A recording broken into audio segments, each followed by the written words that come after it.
this is the OMRS Workshop. How many of y'all know what the OMRS is?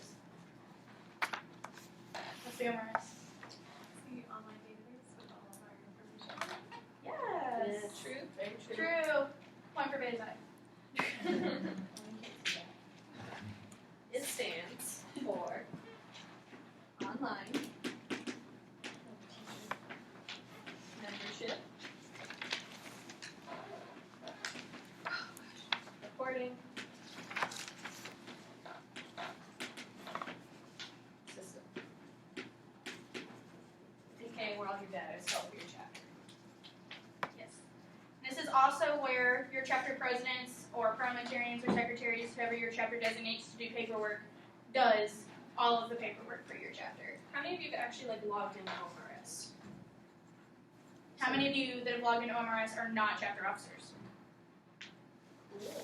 Okay, so if you've never logged into OMRS, when you were initiated, you gave an email. That's where you get all your TBS emails. I'm sure you get emails from nationals, from the district, because Lord knows we harass you all enough. But you gave an email when you were registered as a candidate to be initiated. That's the email you're going to use to log into OMRS. Your password, nobody knows. So when you go to log in for the first time, you're going to put your email in, whichever one you gave when you were initiated. Generally, it's a school email, unless you put soccerbabe20@gmail.com. Whether you do, I ain't judging. I got that middle school email, you know. And that's how you can log in for the very first time. It's called, yes, cool. So let's say you've got your password all figured out. This is what you're going to see when you log in. It has all of your contact information, your phone number, your email, your address. This is how TBS is going to stay in contact with you. That way you get notifications about what's or anything else like that too. This is also how they communicate with all the actives in the system. So if you sign up for the new listserv, this is all the emails that you're going to go to. So your listserv email should be the same as this email. Make your life simpler. Yeah. Just use it all under one email. Most colleges let you keep your college email for forever. It's one that you used for resumes or wherever else you're working. So if you go in and hit update profile, all this stuff is going to come up and you can come in. We're using Leslie Moore. We'll thank Leslie later, but we're not going to change any of her stuff because then we won't be able to contact her. But this is how they use everything really for nationals and everything else like that. So if you call nationals, they're going to look you up by this and be like, oh, is this your information? And you're going to be like, yes, because I keep it updated. So that's how they do all that. It's also going to show you all your memberships that you currently have and your past memberships. So for me, I was a colony member in my chapter, and I was a colony officer. So I have 3 lines just from when I was a colony, and then I have my chapter memberships, and then I have my life membership too. Leslie is still active. So you can see all her past memberships when she was just a chapter member when she was initiated, when she was parliamentarian for a year, and then when she became president too. And that's going to be another form that we're going to talk about later. You can also see if you won any awards, like the Baton Award, or Leslie, she got Outstanding Academic Achievement. And then you can see when you're initiated, and your number. The number is just what number you were initiated into the sorority as. So like my number is 8, but Lauren's is, Mine's like 400 and something, because it's your number in your chapter. Yeah, I think Kathleen's is like 1236. So she was the 1,236 member of Alpha Omega. Anybody have any questions about this page? If your membership status is incorrect, like it says conditional or it says something that it's not supposed to say, there's this fancy email right here. This is going to go to Aaron Moore up at National Headquarters, and he'll be able to fix all of it for you. Yeah. So if something's wrong, or you're like, well, I was the president, but I'm not anymore, so this needs to be changed because you have to switch over, whether it's paperwork duties or something else, you can just email hqacc@kksidetbs.org, and it'll go straight to nationals, and it'll fix anything that's wrong. If it's because you haven't done the proper forms. Yes. But Because the system glitches. Yes. It happens. This system is not perfect. Let's just get that out and about right now. Okay. So also one thing to note about this page, if you're not a chapter officer, a lot of these over here aren't going to be there. Like the reason we're having to also use Leslie's is because Caitlin and I, because we're both life members now, even though we have like viewing powers as district officers, we don't have all these forms over on the side. Because unless you have the access to fill out the form, it's not going to show up over there. Right. So we're also going to show you how to fill out forms from a view of a chapter officer. That way. You should know too, if you decide to go life later on, like you graduate, and You you're can't like, use this you yet. can't use OMRS yet, because there says TBS Life membership form, you don't have access to it. Nobody Like it does. freaks out. Well, unless see, you have to have alumni or honorary membership. So they don't like you to fill it out through here though because you can't pay that way. There's a separate form on the national website, That one's just easier. and you can like type in your credit card at the same time. Convenient. Boom, done. Happy day. The TBSAA membership form does work as far as I know. Yes, it does work. Cool. So we're just going to go from top to bottom and look at all the paperwork, tell you a little bit what each paperwork does, and if you have any questions, just raise your hand, and then we'll answer. And some of them we're going to go more in depth than others. The 3 major paperworks, we're going to touch on them briefly, but we've made separate workshops for those. So they're longer on the YouTube channel, / we're about to make one for the chapter summary report, so we don't want to go as extensively into those. So, but if you have any specific questions about those, just like shoot up a hand. Okay. So we'll start at the top. Chapter Chapter report. This one's due by September 1st every single year. It doesn't matter if you're on a quarter system, semester system, it's due by September 1st every single year. Trying to load. Think about it. Well, Oh, there you go. okay, here we go. This is the form you're going to use every year to tell nationals who in your chapter is active, alumni, conditional, or inactive, or an associate member. So even if I was active the year before, I would use this form to come back and say, oh, I'm active again for the following year. Actually, right now, this because we're out of the date range, this one is the chapter personnel update, which they don't like you to use, but the chapter personnel report will look similar to this during the year, and instead of members to add and stuff, that'll be there, but it'll also have all of your current membership there where you can change their stuff. Like it'll have everybody listed out. So all you're going to do in this form is click the drop-down box, select a member's name, and then select the status. You'll have inactive, alumni, associate, conditional, or active. Any questions? Just so you know, if you are going to mark a member inactive on this form, you need to make sure that they know that they are going inactive. Or you need to clarify with that they're going inactive. Because once you hit submit for inactive, They're inactive. they are inactive. They have to fill out a whole new set of forms to come back active. And it's a process. It is a long process. So, not to be treaded lightly. Yes. And then, once you're done filling out this form, it's going to pull up a nice little summary for you. You're going to have to hit, there's going to be a blue box up at the top. You're going to have to hit that box and print that summary report, and all of your chapter members are going to have to sign it. And then you're going to send in your dues. It will also give you your dues total and your chapter fees total on the sheet, like the exact amount you're supposed to send. That way, based on how many active and conditional members you have. How do you send money to nationals? The answer is not cash. Do not send cash through the mail. No. No. You cannot send cash to the mail. Cash is untraceable, and your mailman's going to be real happy when he opens it and sees $1,600 in there just waiting for him. Do not send cash to the mail. You can do check, money order, or you can call nationals and pay over the phone, I think, with a credit card. Yes? You can also, I recommend that you send in the signature sheet with your check to like wrap it around the check so it's not like, ooh, there's a check in there. But you can also print out that signature sheet. So if you want to go ahead and get your check in the mail because you already have the money in your account, let's do it. But you're still waiting for chapter members to sign it. You can scan that sign-in sheet or that signature sheet and email it to nationals. Remember that hcqaar@kayts.org? You can send it straight to that email on the homepage. And he will say thank you, and check you off for it too. So a lot of chapters, what their problem is they don't send in that signature sheet with their dues, and then they're counted as late. And then you will have to, most of the time you do have to pay a late fee. And then they say 25% late fee or whatever your current. So if you have 17 members, it is 25% of everybody's dues. It's expensive. It's very expensive.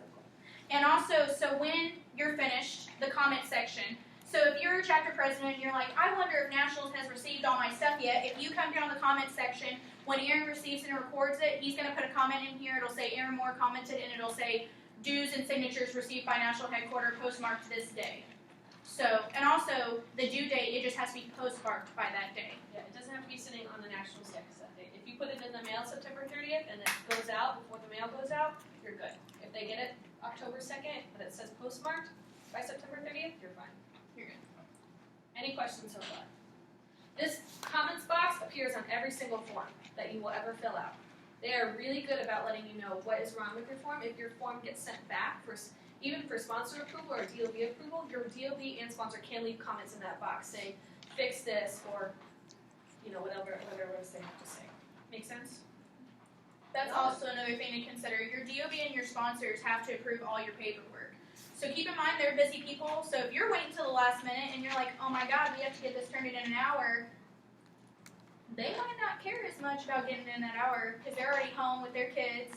That it's not going to be their top priority. So keep in mind that you might want to give them 2 to 3 business days. That way you can email to them and pop in the next day, do a little knock and be like, hey, can you prove that thing?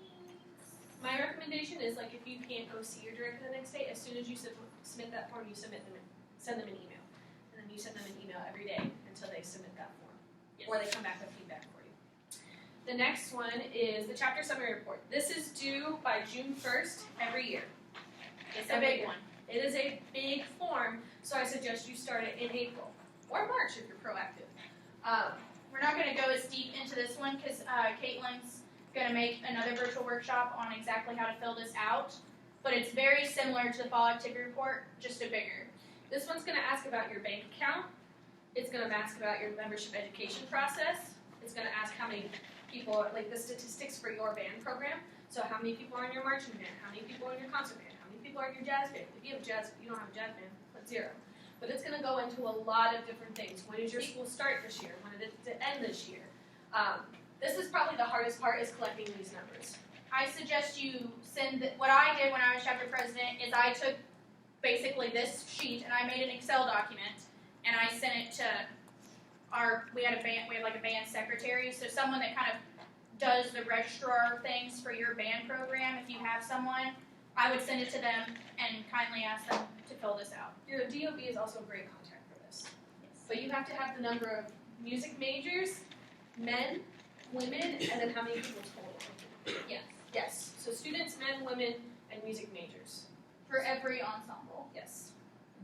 But if Yes. But if you have say you have 3 wind ensembles, you can just smash these all into one. They're gonna ask you for concert bands. Marching band, concert band, jazz band, and pep band.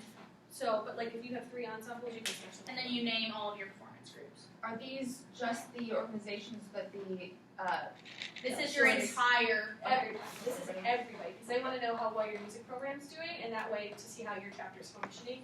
If you have a large band program, are you guys doing more for your band program? Should you be doing less? What are the circumstances? So, If you're a chapter of 10 people, should nationals be really, oh my gosh, 10 members, that's awesome because their band is only 50 members. That's awesome. That's huge percentage. This is June of, what day in June? the June 1st. So for the school year, so our fiscal year, which is usually September through early May, June 1st, every single year. You're also going to have chapter demographics too, so how many members were initiated have been in it for 1 year, 2 years, 3 years, 4 years, how many people are old, how many people are new, all that fun jazz. If you have people that are in it for less than a year, you're going to go ahead and put them under the 1 year or less category too. If you just the new members that you initiate for that semester too, you're also going to put them on this form. Make sense? Cool. If you have any other questions about that one, We'll be making another workshop where it's going to go through each section and really describe how you can best fill it out. Because there's some sections where I know, one of the sections is talk about your service for the year. And it's one of those things you need to not just put, we did stuff in. yes. So the workshop will be giving you advice on how to best fill those things out. The balance between enough information and too much information. Because there will be boxes that ask you to describe, usually there's a hazing workshop in your chapter for your membership education syllabus. So describe the hazing workshop and how you did this activity. National always says keep it brief, but keep it detailed and concise. Does that make sense? So don't write me a 6-page essay on how somebody stood up in front of us and was like, yes, hazing is bad. You already saw that, But tell me what you did in the workshop. Was there a worksheet involved? Did the candidates have to participate in an activity? What exactly did you do in this workshop and when did you have it and who facilitated it? Because it's not always that you can. So next is the fall activity report. Caitlin and I made not a virtual video workshop, but we made a document that has a screenshot of every single section and advice on it. So we're not going to touch on this too much. It's basically a mini version of the chapter summary report, but it's only for the fall semester. So it is more intensive if you have fall classes. If you don't have a fall class, it's not very much. So I would suggest looking at that, and if you questions when that rolls around. It's due on December 1st. Every year. One thing to bear in mind, advice with December 1st, that's right after Thanksgiving. My recommendation is that you get it done before Thanksgiving break, because in the middle of Thanksgiving, it's going to be really hard to get in touch with your sponsor, your DOB, for them to approve it. And then that one little itty-bitty week of time after Thanksgiving, you're going to be scrambling to get them to approve it. Because it's also the end of the semester, they're checked out, you're checked out. Early. You want to focus on the finals. You don't want to focus. Exactly. Proactive, not reactive. Any questions on that one? December 1st for that one. Okay, the next big one.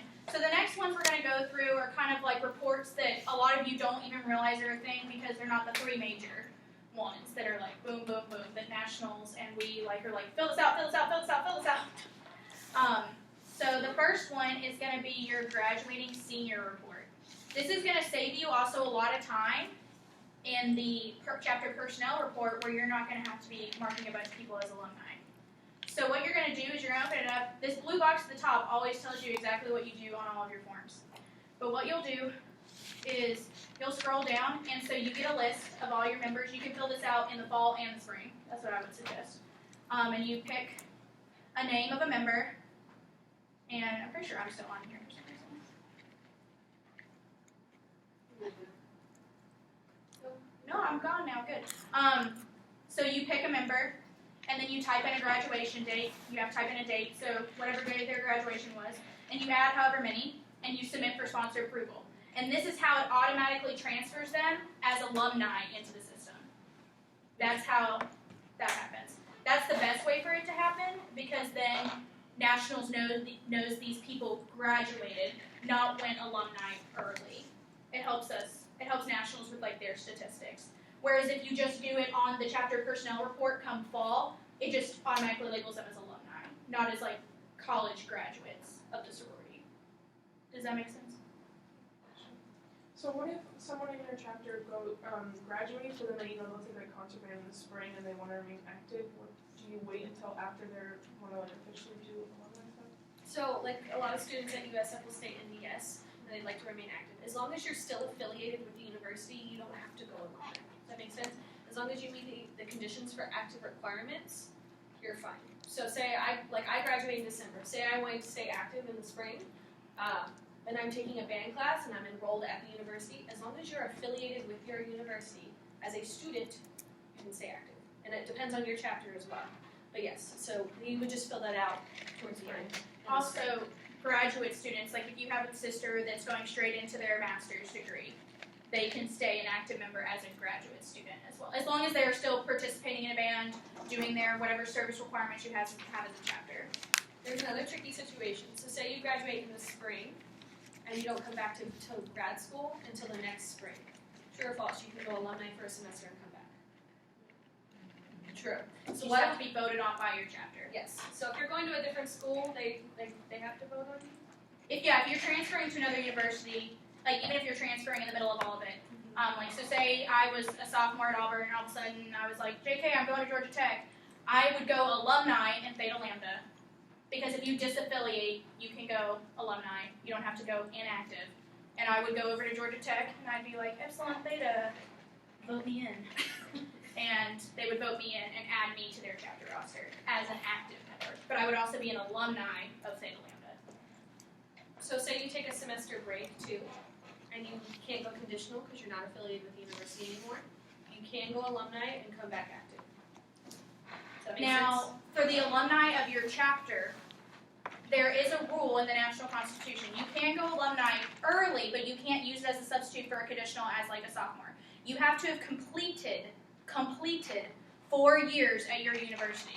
Not 4 years as an active member, 4 years at your university. And you can go alumni early. Because sometimes there's people that come back for that one extra fall, and you're just like, I got time for this. I gotta graduate. I gotta get out of here.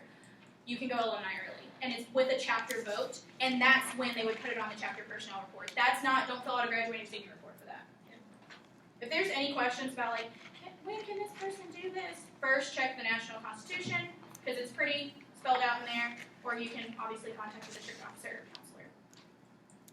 Any questions so far? Y'all are so awake. I am loving it. Just so awake. And don't be afraid to like ask questions because also the OMRS is like new.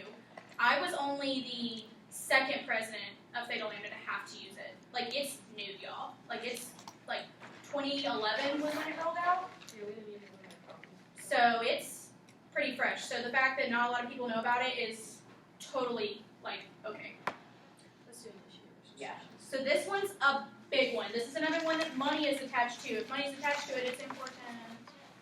This is your initiate registration, which, how many of y'all have class this semester? Yeah. So a big thing that you're going to have to do once they're coming towards the end is to fill this out.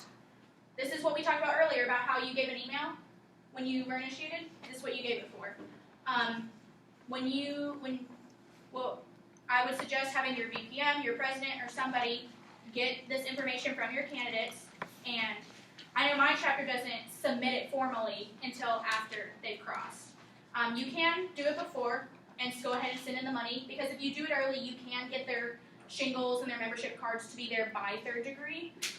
I don't recommend because then if someone drops, you've just paid money and you have a form and they're an active member in the system. And then you're going to have to pull the whole card of like calling nationals and deleting them. And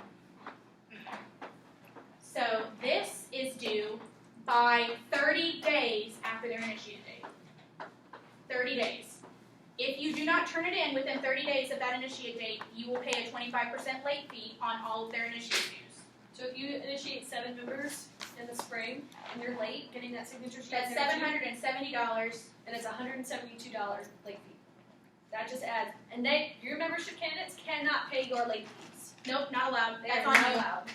They are only allowed to pay the $110. So if it's late because you did not turn it in on time, the chapter is SOL on that money. This is all the information they collect for their shingles and where they send their shingles and everything else. And all their OMRS information. Exactly. This is how their account is created for them. And this does go through your sponsor and GOB approval as well. On every, on every single form that we've looked at too, there's this really neat button right there called Save Draft. Yeah. You can save a draft of every single piece of paperwork that you have ever. Say you start your fall activity report at the beginning of November, and you're like, I don't have this information yet because I don't know who all's going to cross in 2 weeks. You can save a draft of all the other information you put in there, so you do not have to start a new form. You don't have to do it all in one sitting. Also, too, if you decide this form is crap, I am not going to submit this. I do not want this under my name. You can discard the form completely. Make sense? Yeah. You do have to check the box that says submitted for sponsor approval on every single form before it sends it to your sponsor. Otherwise, it just sits in limbo. Another thing with this form, so just like the chapter personnel report, how you had to print it out and sign it, you have to print this out and your candidates sign it. Basically, what they're signing during both these processes is that they agree with the national hazing policies. Basically, they promise that they're going to do what they're supposed to, and that they agree to the rights of the sorority. Just a little check. Check for y'all. So if all of a sudden you have a sister go haywire, and they say, well, I didn't know. You said you did. You signed this. You did know. So, By the way, again, the 30 days starts when you do third degree. So if you initiate them on November 1st, you got until November 30th to send this in. That is 30 days that you have to collect money, collect signatures, and send this form in. does that make sense? Nobody likes late fees. I don't like late fees. Also, this is your initiate paperwork plays into if you're eligible for national awards. If this is late, it doesn't matter if you turned in the other 3 major on time, you're automatically disqualified. Not eligible. If you turn in any paperwork late, you're automatically disqualified for the chapter leadership program. So paperwork is important. I know y'all can see this, like seeing it on Facebook. Paperwork's important. So next we're going to do chapter. No, we're going to do chapter. Oh, awesome. So this one is another important one because it affects your ability to be able to fill out your forms. And also so we know who to contact, national knows who to contact. An officer chapter update form. So this doesn't have a timeline associated with it because some chapters have their elections they do them for the calendar years, like Auburn does them for this academic year. Some have emergency elections if someone drops out in the middle of the year. So you really don't have a timeline to submit this. However, as soon as you get your new officers And they're installed. and they are installed and they are ready to go, ready to lead that next chapter, fill out this form, because this is going to switch over all the rights and permissions to fill out paperwork and everything else to your commanding officers, because it's usually the president. The president automatically gets the ability to fill out paperwork. Automatically. If you're registered as your president, you have access to all these forms and you can submit them today. If you need that permission switched over, again, contact HCQ, AAR, at kkytbs.org, and that will switch it over to either the secretary or whoever else you have fill out those forms. We recommend that it's the president, just because it's easiest, and you don't have to go through all the loops and stuff too, and the president's usually the one that's sitting in the room anyway, so I'm like, well, I know Sally's conditional notes, or someone's going to go ahead and fill that out. So, and also, you can also set it up, so if you want your secretary to fill it out, you can also set up another permission where the president approves it before it goes to the sponsor. But at that point, you might as well just have the president fill it out. Also with this is also just the chapter update information form. So if your mailing address, if all of a sudden your your school just got a brand new music building, so you have a new mailbox, put it in here. Because this is the mailing address that all of like the shingles and everything that you get from national headquarters comes from. Do us a favor too, don't make it a personal address. No, don't do that. Do not make it a personal address. Do not make it the president's address. Do not make it the vice president's address. Make it a school mailbox that you will own. So if you get a school mailbox in either your student center, or I know we have a little slot in our music building that we get all our mail to, make it that one. Because anybody can check that mailbox, but if you lose something, National's going to be like, where'd it go? Where did it go? Did you put it somewhere? So do us a favor and put it in a school mailbox, because if we have to send you copies at the podium or anything else important, it's going to go to the school, and that way you know where it is at all times, and if someone steals it, you can file it with the university, and not with your local postman. Make sense? So obviously a lot of y'all have elections coming up at the end of the semester, or you've just gone through them at the beginning of the semester. I know y'all just did. So a big thing with change management is make sure your outgoing president does this. Because if they don't and they graduate and they're like, peace out, bye, and then you can't contact them anymore, you're going to have to contact Aaron, he's going to have to fill out the form, and it's a much more lengthy process instead of them just checking off names, putting in officers, send to sponsor, done. So it's definitely a lot easier and a lot less heartache, because also I would say to incoming presidents, sit down with your outgoing president and fill it out with them. That's what we do. And it makes it easier, because then also your new president gets to see the OMRS. The cool thing about this form too, so let's say you have, like some, where's this so it automatically pre-fills in all these different ones. So if you don't have an alumni secretary, you can leave that blank. If you don't have two secretaries, like some chapters do, like my chapter only has one, so we just list one. You can leave those boxes blank. Another cool thing that they do too, is they have extra membership options down here, or extra officer options down here. So if you have like a service chair, or you have a ritual director, or if you have a fundraising chair, or something else like that, they have options for it. Yeah, like our vice president that's listed there, she's actually our vice president of service, and then we have our vice president of membership. Does that make sense? So another cool feature about the OMRS is the ability to search different chapters and see what they're up to. So We'll get to that. But this is the form that's going to let everybody know whatever you put on this form is what other people are going to be able to see. So let's say I want to contact Auburn's fundraising chair, so be it. And they have it in the OMRS. I don't have to contact the president and be like, who dis? I need this person. You can contact the treasurer. Exactly. We're going to show y'all how to do that in a minute. This is like a crash course on OMRS. So the next form that's also important is your sponsor DOB update. This is not going to be a form you fill out all the time, hopefully. But so if you have, all of a sudden you have a new faculty member and they're going to be your new chapter sponsor, your president needs to come in here and change that information. Sometimes it's blocked out based on times of the year, but if for some reason you open it and it's blocked out, again, email Aaron and be like, oh, help. True or false? Your DOB can also be your sponsor. True. That is true. Your DOB can also be your sponsor, and sometimes it's a lot easier because then it's only one approval that you have to get for paperwork. And it keeps them more involved in your chapter. So, if you're thinking about, my sponsor isn't responsive, my sponsor doesn't reply to my emails, I don't know if my sponsor likes me anymore, you can ask your DOB to be your sponsor as well. And a lot of times they're just like, yes, no middleman, now I know what you're up to. Dr. Good ain't gonna do that. Not Ricky G. My DOB at my school is our sponsor, TBS's sponsor, and he's KKSI's sponsor. So anything that goes on, he's like, I know what y'all are up to. I know. I see it all. He's great. He's like a 7-year-old man. He's awesome. And this one again, so also when you submit this one, it'll go to your old sponsor to approve. So Don't change sponsors without telling your sponsor. that'd be real awkward. Don't recommend. Not recommended. Because they're gonna call nationals and be like, Any questions so far? There's one more form we have to go through. If you see like the colony registration and all the You can't open it. It's not going to let you unless you're all these KK forms that are on here and stuff, like advising chapter report. Because Theta Lambda is not an advising chapter currently, they can't access the form. The only time you can access a form is if you're a big sister chapter over a colony or you're an actual and you're colony. in the computer as the liaison. Exactly. Whoever you elect. There's only one person, and then only the colony president can access those forms too, which doesn't apply to any of y'all or anybody in the SED right now. So this is your honorary initiation. True or false? Your honorary can become a life member after you install them. True! So if you install somebody as an honorary, they have the power to go life, and then they have the power to run for national council or any Or sit for your chapter at any convention. Exactly. So when you initiate honoraries, you are giving them the full membership privileges to TDS. With basically asking nothing in return other than the fact that you think they're awesome.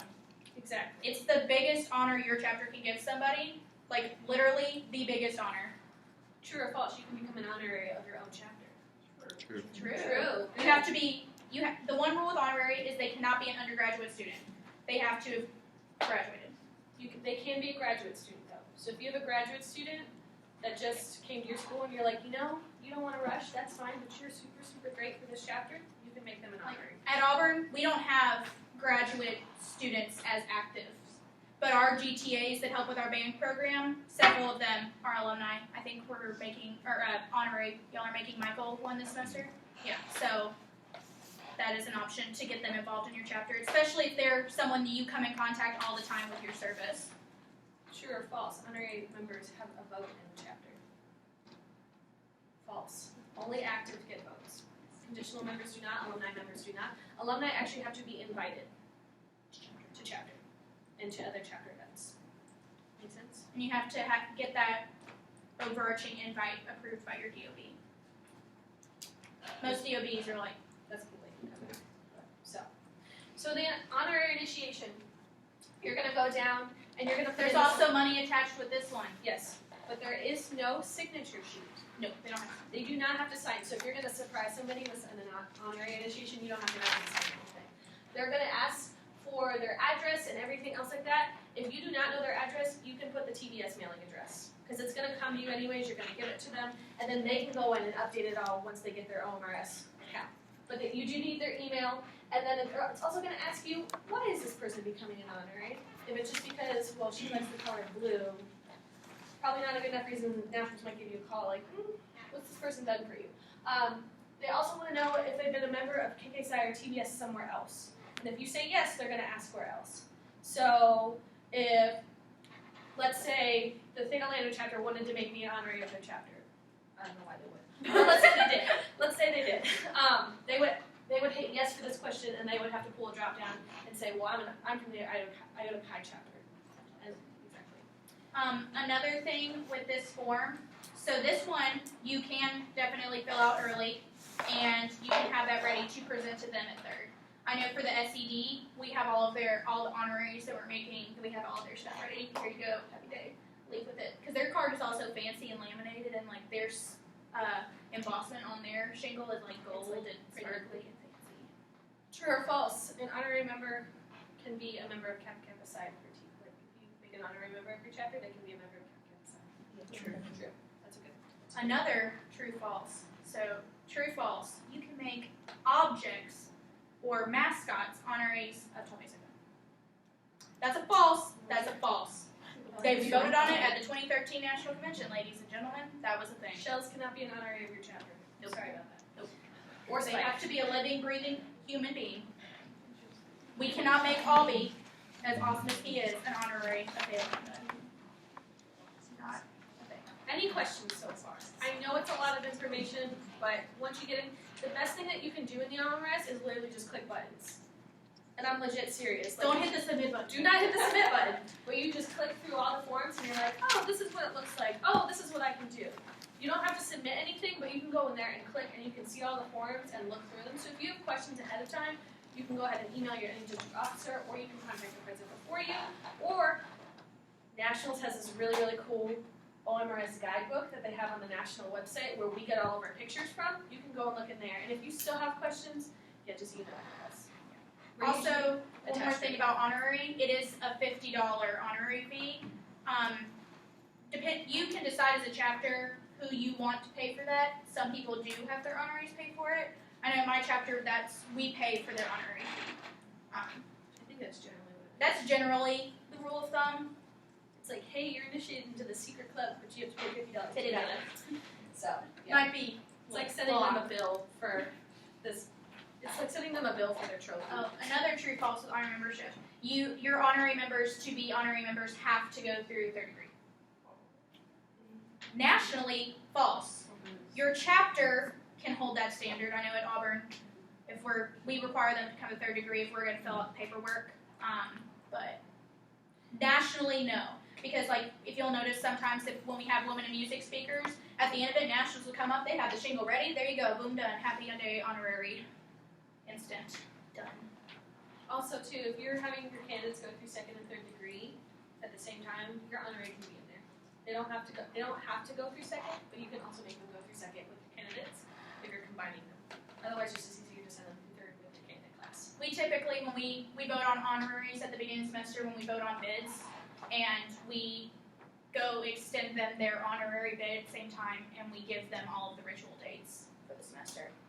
And we're like, you only have to come to this one, but these other ones are here for you to come as well. Any questions on honoraries or anything else? Y'all, I know this is a lot. Just bear with us. We're gonna do some fun stuff. That's all of the forms, though. Yay! Okay, so we're gonna talk about these really fancy top buttons here. Chapters. So here, you can search any single chapter in KKSI, TDS, or in any district. Isn't that cool? You can also search alumni chapters. I'm just going to type in Theta Lambda. That's all I'm going to do. Yeah. Search. I'm not No, checking. you can't search alumni chapters. Hold on. But it will show you the Theta Lambda in KKSI, and it will show you the Theta Lambda in TDS. And it also gives you their status. So if they're in an active chapter, also if you're gonna play a football game and you're like, I want to know if there's a chapter that we can get to see while we're there, you type in. Just type in University of South Florida.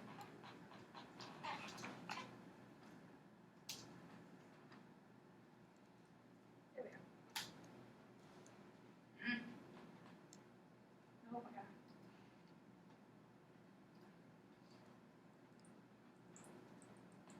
When it pulls up, you'll be able to see both chapters that are at the school, or if they only have one, or whatever it is. If you go ahead and you click on one of those chapters, you go click on it. I clicked on it. Okay. Okay, so remember that form we talked about earlier where it shows all of your officers and everything? This is going to come up when everything is up. It's going to tell you who all the active people are in it, what their officer is, and it's also going to give you their contact information. No, so for the contact, you give them your chapter contact information. Yeah, it won't give you individual contact information. The one tricky thing that I don't like, so if you are your chapter's corresponding secretary and you're like, oh, I want to meet with this chapter, I want to organize this, I want to find out who their corresponding secretary is. So you can find out, I don't think y'all have that, but so y'all's recording secretary. So you can find Savannah's name. She's in the room. You can do that. You can't just click on her name. It's Command C, right? Yeah. So you can highlight it. You can also really quick on this one. If you scroll all the way down, you can see your chapter's entire history. So you're like, I don't know if our chapter ever went on probation, or I don't know if we've ever been suspended, or I don't know when the Iota Chi chapter was created. Shebang. It gives you all of this information. So ICHI was installed 3/31/2015 by Jonathan Markowski, and it'll give you our colony advisor, when our date was that we actually became a colony, and all that. Some of this information isn't in there for the older chapters, but a lot of the chapters in the Southeast, because we're younger, do have all this information. So anyway, so say I want to get a hold of Savannah because I want to come see their chapter at a football game. I'm going to go up and I'm going to click on the member search, and then I'm going to put Savannah's name in there. And I'm going to put what chapter she's from. Technically, if you're on the page, you can just type in whatever chapter that you were just on. This is weird. Oh, y'all don't have access to member search. That's why. Never mind. You can search anybody in your chapter, but you can't search anybody.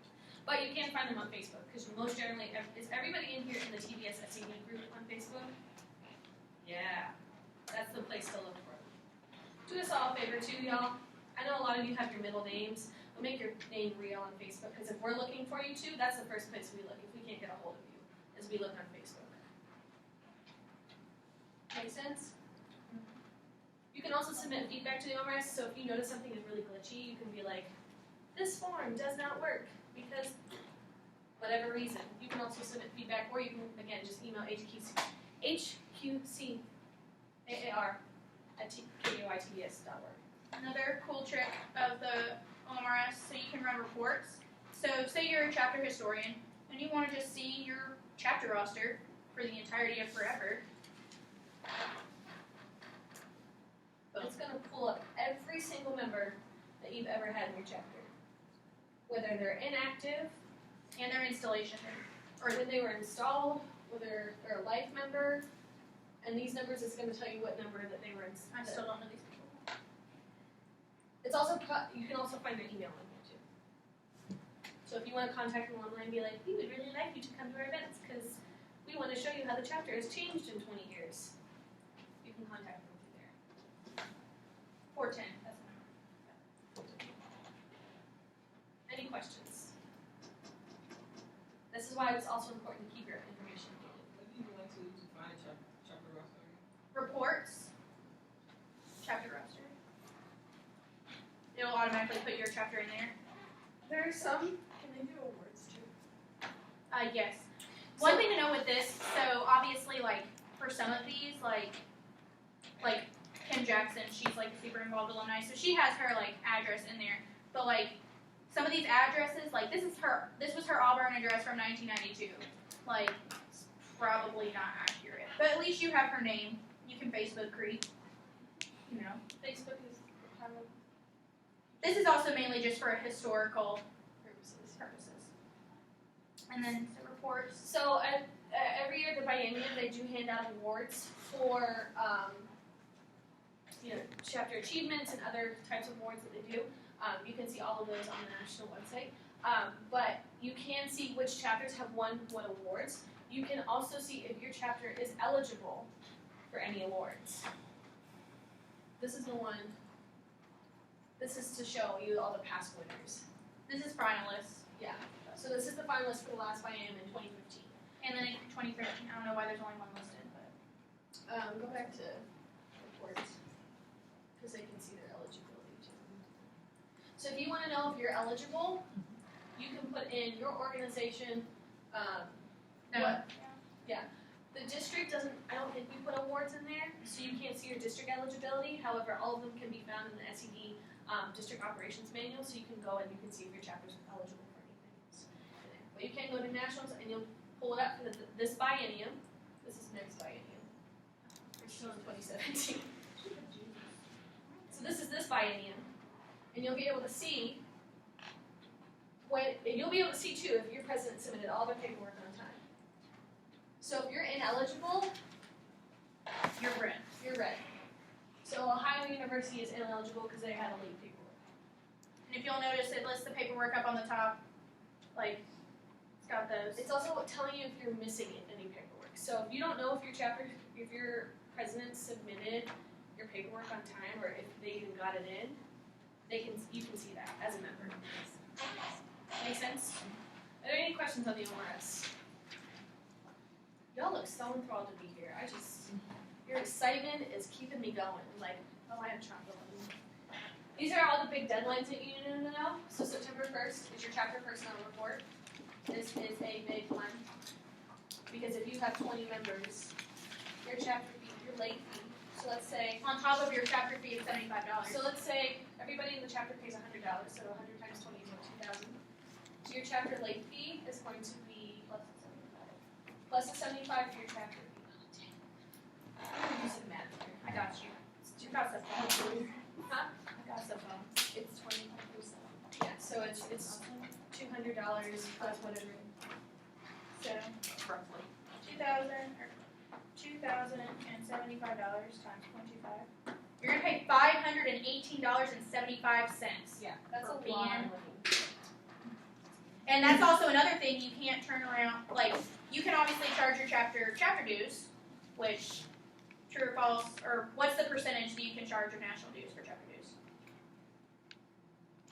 75%. So our national dues are now $100. You cannot charge over $75 extra for chapter dues. This is the most you can charge for chapter dues. $750 or $175. I was like, which number are you from? Nah, nope. You don't have to charge that much though. And keep in mind, this is the maximum. So, and what a lot of chapters end up doing is, so say, I'm going to use ICAI as an example because we just started this. So I pay $100 for my national fee. My chapter dues are $40, but I only pay $20 in the fall, and I pay $20 in the spring. You can break it up. However, this number combined cannot go over $75. Make sense? It's for the whole year. For the whole year. Auburn, we pay it all in one go. And I know there's a question, probably going to be a question too. So your initiates in the fall pay $110. They cannot pay anything over that. Within the semester they are initiated, they can only pay $110 to be initiated. Make sense?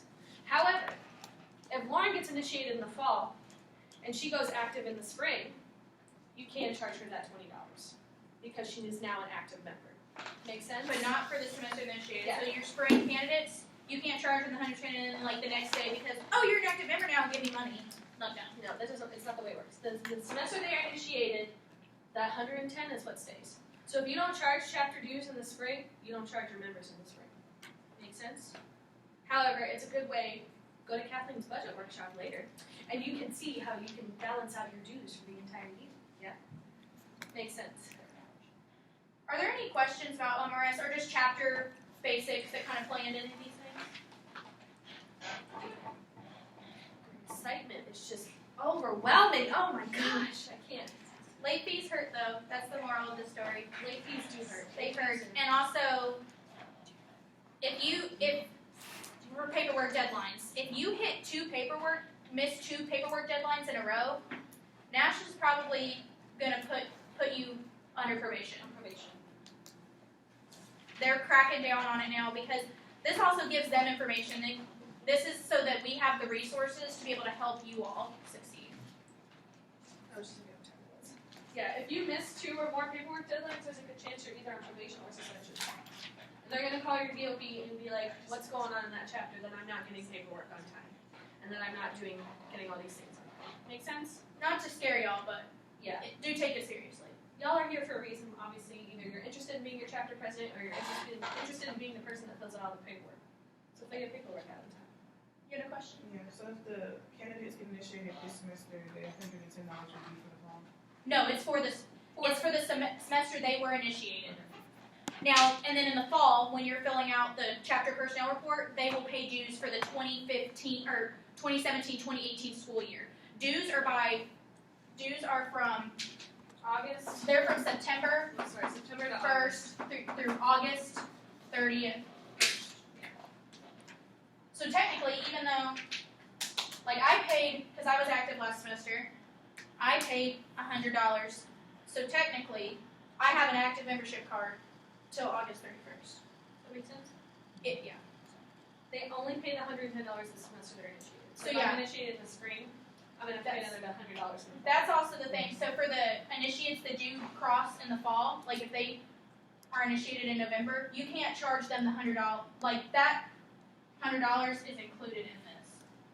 So you can't then turn around and also, you don't need to send another $100 to nationals for that dues.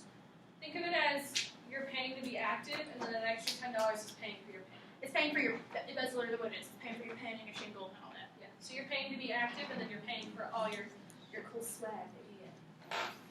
What is a shingle? That's the certificate. You know that piece of paper that you get that says, You don't have that? Mate? it's like a piece of paper, it says, Yeah. That's fancy. Okay. you're like, you received active registration Yeah. or active membership on this date of this year. And it's signed by the national president And and it's got a seal on it and all that fun That- stuff. That's a Yeah. shingle. It's been a while since I got It's okay. it. you only get it once. Yeah. I was talking about it the other day. That was with 2 somebody years and ago. I they're don't like, remember. And then you should be getting an active membership card every year. every Yeah. year. Because also you need that at SED and NatCon. Yeah. Like to prove that you're legit. Everybody knows what a membership card looks like, right? Everybody carries theirs. I got mine. Yeah. I don't have my That's how you license. prove you're active. If you forget your membership card at SED, you can pull up your OMRS and be like, look, I'm I'm legit. active, because it shows your current status. What if you have a member who may have like misplaced their or for any reason? They can call Can they call nationals. them? They have to pay for a new one. They do have to pay for it, but they can call They can nationals or call they can you. email. How much is the I think it's $10 to get a new one. I'm not positive on you. Also, if you lost your shingle, like you moved to college and you're like, oh my god, I don't have this anymore, you can't get that reprinted. Again, you have to pay for it, but you can get it. The same with the pins. Pins you order on any day. You don't have to contact national headquarters. They are for sale any day from a national vendor, and they're also like $11. Yeah. Yeah, They're- something like that. 11, I think. Yeah. And then this is like for the cards and stuff. That's not like there's no shipping included that, but with a national jeweler, you do pay shipping. Because you can buy. I can go on there and buy 10 membership pins if I really want to. They're not going to stop. You don't be decked out if you got 10 membership. Like, People will look at you like, okay. Any other questions on the OMRS or anything else like that? Okay, one more thing. If you have any questions towards the end of the year, this is a really good email. Good email if you have questions. please don't email my private email. I got to keep my life I'm not separate. gonna answer it if it's at my private email, just letting you know. I probably will, I take that back. I will I'll answer answer it you and I'll be and like, I'm forwarding this to my president email. Don't respond to this again. this is another thing that people always miss in my email. It is VPCM. Even though that's not her title. Because once upon a time, we were in charge of colonies. So, sedpres@tvsigma.org or SEDVPCM. If you email SEDVPM, I will never get it, and then I will It cry. goes to nowhere. It literally goes into a void, and I will cry because I don't Also, have if it. you type in SEDpresident@tvsigma.org, again, void, gone, bye. If you need to contact your counselors about a membership issue that we can't solve, it is Steven. Here's some So Lee's It's real simple. is Lee At TV. at tvsigma.org. Right? You know what tvsigma.org is. Yes, there's a point. And it's Steve Burke. Stephen Berger. There's your Steven Fan No, it's an E. Okay, it's an E. at tvsigma.org. I don't even have to think about it anymore. You can also look at the TVSED website. If you literally just Google TVSSED, it'll pull up our website. And you can find all of our contact information on that website as well. Ooh, You can also find us on that Facebook. website. So one thing that my big plug is, so obviously there's a national listserv that's linked through the OMRS.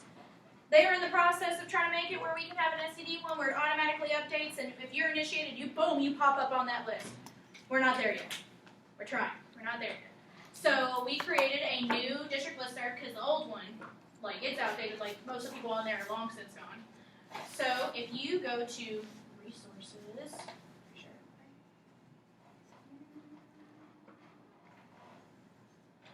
We will find it and we will talk about it in a separate session. it's district resources. Okay, there it is. TV, There it new is. TBS listserv. If you sign up on this Google form that I created, there you go.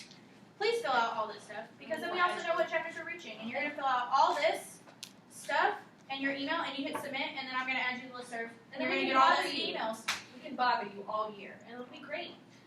If you go back to, if you want any of the links to the workshops that I've already created for all the other paperwork, if you go up and go under resources and you go to that lovely membership resource database, the packets that we created for some of the workshops, as well as all the video workshops where you can see my lovely face again, I know you all want to, are all under here. You can also look at all these other things too, especially if you're looking at continuing membership education. You can also look in here because there's more changes coming with that too. So, All the stuff. any questions? There's a wealth of knowledge in this. Y'all need to eat. Go to lunch. We'll see you in the next one. Wow.